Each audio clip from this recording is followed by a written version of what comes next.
এই জায়গাটা দেখতে খুব শান্ত, কিন্তু সবাই জানে না এখানে আসার পর অনেক মানুষের জীবনে হঠাৎ কিছু বদলে গেছে।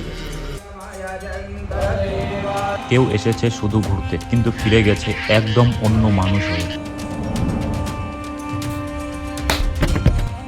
এই পথটা ছোট, কিন্তু এই জায়গার গল্পটা যতটা সহজ দেখায় আসলেই ততটা না।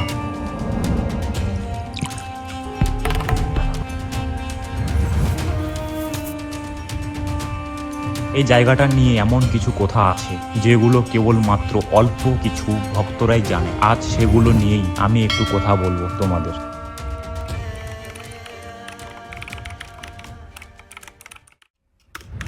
হ্যালো গাইস, ভাই লোক চকরি লোক কাইগুলো, আজ একটু স্পেশাল দিন, কারণ আজ আমি একানা দাদা হব বৌদি আর মাকে নিয়ে এসেছি জলপাইগুড়ি জেলার বোদাগঞ্জ। এটা খুব সুন্দর আর শান্ত জায়গা, মা ভামরি দেবী মন্দিরে।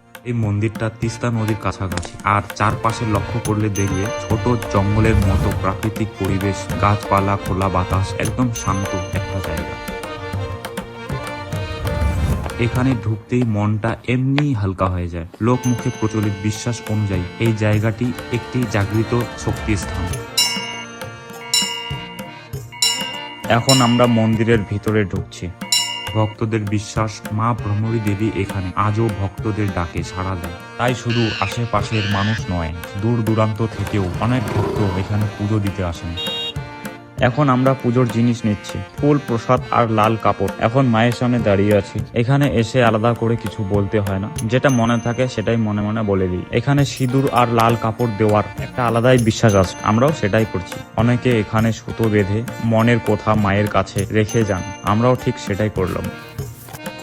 এই মন্দিরে এসে বোঝা যায় ভক্তি মানে শুধু প্রার্থনা না, ভক্তি মানে নিজের মনটাকেও একটু শান্ত রাখা। চারপাশে প্রকৃতি, ভিতরে ভক্তির আবহ, এই দুটো একসাথেই পাওয়া যায়। আজকের দিনে সত্যিই ভাগ্যের ব্যাপার। আমরা এখানে একটু সময় কাটালাম, মায়ের কাছে প্রার্থনা করলাম সবাই যেন ভালো থাকে, শান্তিতে থাকে, বাস এই কামনাই। এখানে এসে বুঝলাম যে কথাগুলো অল্প কিছু ভক্তরা জানে, সেগুলো আসলে অনুভবের বলার না, অনুভব করা। এখানে এসে একটা জিনিস স্পষ্ট হয়ে গেল, এই জায়গার সবচেয়ে বড় পরিচয় এর শান্তিটাই। কিছু জায়গার গল্প শোনায় না, নিজে থেকেই অনুভব করিয়ে দেয়। এখানে এসে ঠিক সেটাই হবে। ভিডিওটা যদি ভালো লাগে লাইক করো, পরিবার আর বন্ধুদের সাথে শেয়ার করো, আর এমন ভ্রমণ মন্দিরের ব্লগ দেখতে চ্যানেলটা সাবস্ক্রাইব করতে ভুলো না। ভাই লোক চকরি লোক আজ এই পর্যন্তই, তো অতি শীঘ্রই দেখা হচ্ছে নেক্সট ব্লগ।